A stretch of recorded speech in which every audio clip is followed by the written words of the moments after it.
देशातला पहिला सहकारी तत्त्वावरील सीएनजी प्रकल्प सुरू करून देशभर चर्चेत आलेला नवतरुणाईचा चेहरा म्हणून विवेक कोल्हे यांच्याकडे अल्पावधीत सर्वांच्या नजरा खिळल्यात.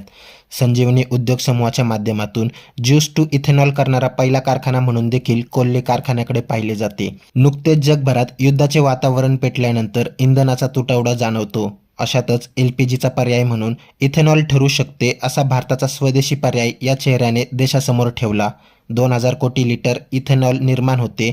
20% ब्लेंडिंग केल्यानंतरही आपल्याकडे अर्ध्याहून अधिक इथेनॉल शिल्लक आहे. त्या इथेनॉल निर्मितीसाठी शासन हजारो कोटींचे अनुदान देते. याच इथेनॉलचा वापर करून विवेक कोल्हे यांनी पुण्याच्या एका कंपनीच्या मदतीने इथेनॉलवर चालणारी गॅसची शेगडी हा सर्वोत्तम पर्याय व्यावसायिक वापरासाठी उभा करून दाखवला. शासनाने आवश्यक त्या परवानगी दिल्या तर लवकरच विवेक कोल्हे यांच्या संकल्पनेतील इथेनॉल शेगडी ही अनेक ठिकाणी ऊर्जादायिनी म्हणून बघायला मिळेल.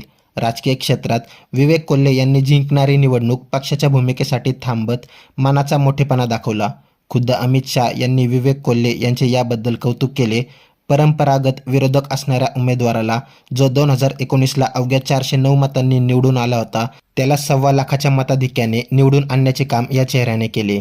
केवळ राजकारण आणि निवडणुका यात व्यस्त न राहता आपण समाजाचे देणे लागतो हा विचार करून या नेतृत्वाने नाविन्यतेकडे सर्वांना घेऊन जाण्यासाठी पावले टाकली. इथेनॉल हा व्यावसायिक वापरासाठी इंधन पर्याय म्हणून उतरू शकतो याकडे सर्वांच्या नजरा लागल्या आहेत. विवेक कोल्हे यांच्या या कृतिशील संकल्पनेबद्दल आपल्याला काय वाटते ते कमेंट बॉक्समध्ये नक्की कळवा. व्हिडिओ आवडल्यास लाईक करा, शेअर करा, सबस्क्राईब करा आणि बेल आयकॉनवर क्लिक करा. तसेच आमच्या फेसबुक पेजवर नवीन असाल तर सत्य मराठी या फेसबुक पेजला फॉलो नक्की करा. धन्यवाद.